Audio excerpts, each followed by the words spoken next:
Come on, Lisa.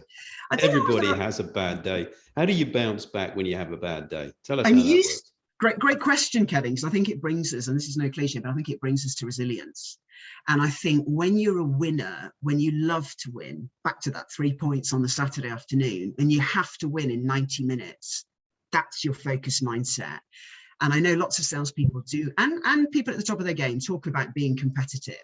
And I've analysed this nonstop because I used to love winning the 100 and 200 meters when I was a good athlete at school, and played county hockey and all these sort of things, and succeed. But actually, in whatever your endeavour, back to having a good day or bad day, I think you've got to make every day at the beginning a good day, because you're on that new path again. Yeah, I had a great friend at university who'd been through some pretty bad adverse situations in her life, and I always remember she used to say, this is enough of today, I'm going to get up tomorrow, and tomorrow's the best day.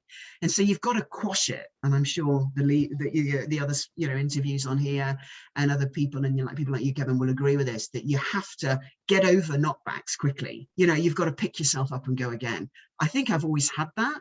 But what I also try and do is instill that in others, because I think there's people who can take a bit of negative spirit or criticism, or they're a bit sensitive to those things. And I'm not. And I think one thing I've really learned, that I think between about the age of 30 to 40, and then now into my sort of late 40s, giving my age game away, is that resilience is totally within me now. It probably wasn't when I was 25. It wasn't when I was at Coca-Cola. It isn't. I was a bit too a perfectionist then. I thought everything was going to be easy and it was just going to be a walk in the park. And I graduated with a first, and I spoke a few languages, and I've been all around the world, and I was invincible. And I knew at 30 I wasn't. And I knew at 40 I was just getting to resilience. Yeah. So I think as long as we're on an open mind, we have that journey that we're always learning and we're always improving.